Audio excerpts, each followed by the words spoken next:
feel like I know the Barkers well. Since we announced this class in late 2019, I've been corresponding with Rich and Donna about Rich's career, about his Hall of Fame induction, about the details of this evening.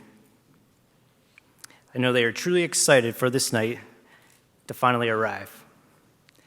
At one point, Rich said he got his speech down to maybe 30 minutes, but since then, he's tightened it up just a little bit.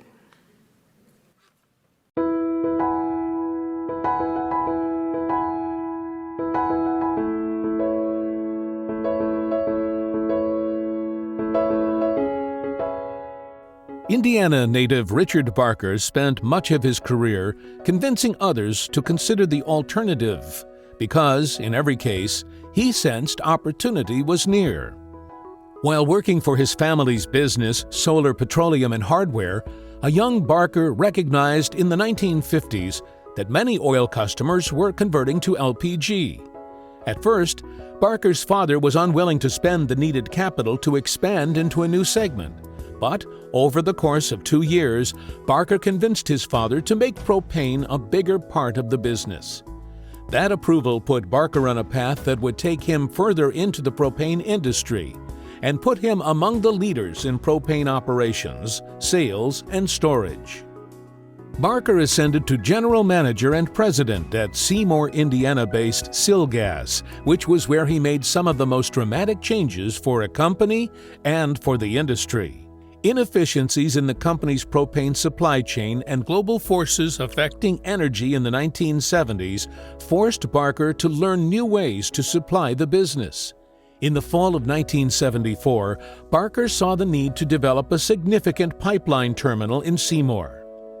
Though the decision was made easier by Silgas's location near a Texas Eastern pipeline facility, Barker remembers having one heck of a time convincing Paul Ogle, the company's owner, that they could afford the project. 2 years later, in 1976, the Seymour Pipeline Terminal was in full service. Silgas's business grew so quickly that the terminal became strained. Frustrations over working with the railroads only added to Barker's belief that something else was needed in Seymour. Barker envisioned a 500,000-barrel underground storage cavern in Seymour, made possible by the high-quality limestone in Indiana. How ironic that some of the most suitable strata in the United States happened to be below Silgas's new pipeline terminal. Barker was told a company of his size could never build such a cavern. Once again, he had to convince the right people, and he united those who believed in the project. By 1979, Barker's vision for a cavern in the nation's heartland had become a reality. Silgas's cavern could store 21 million gallons of propane. Near the end of Barker's career, the cavern was named in his honor by then-owner Inductee, in recognition that the cavern had served as a supply solution not just for Barker and a company, but for a region and an industry.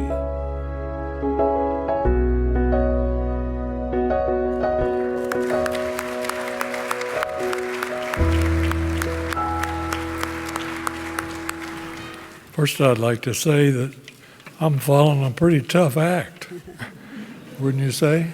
I don't know where he went, but he said it pretty straight. When I received this award, I think I was younger.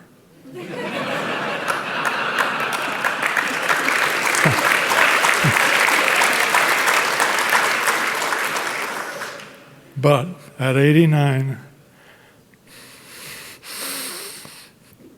I'm still glad to be with you. I have a 25-page article here that I'd like to bring to your attention. However, Brian's got me down to 5 minutes. Anyway, in all seriousness, I want to thank the LP Gas Magazine for the selection committee, and especially I want to thank for Roger Thayer's nomination and Brian Richards for his assistance. It is an honor to be among the hall of members of fame, many of who I knew in the supply chain of the LP gas in this area. Most of you can't imagine what a propane tank was when I was 14 years old. I used to ride with the oil tank wagon men and think I would probably never be there, but it was good. And then my dad, selling ranges, had to sell propane for a fuel for cylinders. And I got to drive a pickup truck when I was 14 to the railroad to pick up cylinders. I might live a little bit here. She tells me not to do that, but anyway, maybe it best not. I joined my family company after college when my dad had a driver quit. He offered me the job and I jumped in and took it. And I couldn't get over how I enjoyed it. Delivering gas and propane, oil mainly at that point.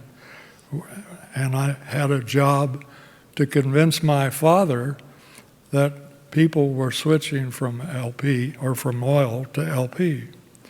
I could tell you many stories about innovation. For my company, for example, I began using multi-fill cylinders way early, and I implemented a degree system.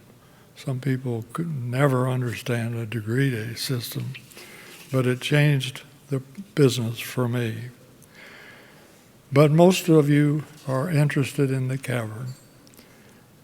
After joining Silgas in 1968 as president and General Motors, or general manager,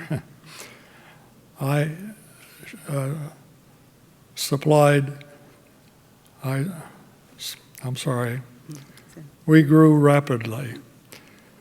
To supply in 1974, I completed a 1.3 million gallon pipeline terminal with 40 34,500 gallon tanks. It's the largest at that time the Trinity tank had ever offered. It enabled me to be connected to Texas Eastern Pipeline at Seymour, Indiana. I recognized the industry was going to grow, and I required more supply and taking the major cavern builder in the country, talking to the major cavern builder in the country, I approached him about building a cavern at Seymour. They laughed at me.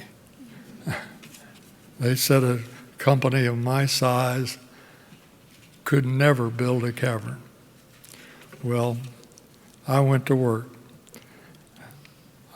It was like a red flag in front of a bull, I like to say. Within 6 months, I had raised $6 million in financing, probably 20 today. I purchased the mining equipment, hired the mining engineer, Don McCarthy, who had left the company that laughed at me. I think there's more to that story, but I politically and libel I possibly should not talk about. I hired 70 miners. He and I hired 70 miners. And then I gave them a bonus if they could get the rock out faster. I think that my success in the career is providing good employees with bonuses And there were certainly challenges. The cavern was 400 feet deep, underground, 30 feet tall, covering 10 acres.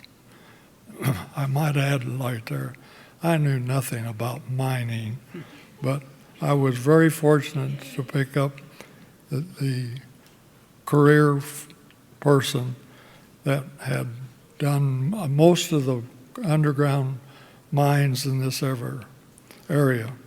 There were only small openings in the rock to take equipment and into the cavern out of the rock. All the equipment had to be taken apart and reassembled in the cavern. Now, think about that. In the cavern, Caterpillar loaders, electric hoists, drilling booms immediately lost their warranty. We operated 24 hours a day, 24 hours a day for 7 months straight. Now, that is a feat. You saw the picture of the man in the little cage. He was the first man to go into the cavern in the small opening. Another picture of people begging the boat larger pieces of equipment. More than 200 people went through the cavern in 4 open houses that I had at that time. The neighbors were somewhat of a problem, as they feared we were drilling under their homes. This is a little side note.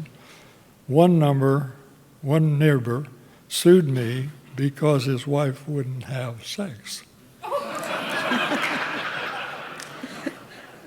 Because every 4 hours, and this is a fact, every 4 hours we would blast.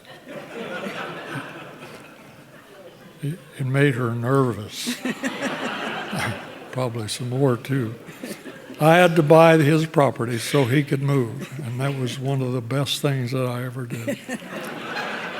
I had so many opportunities in my career.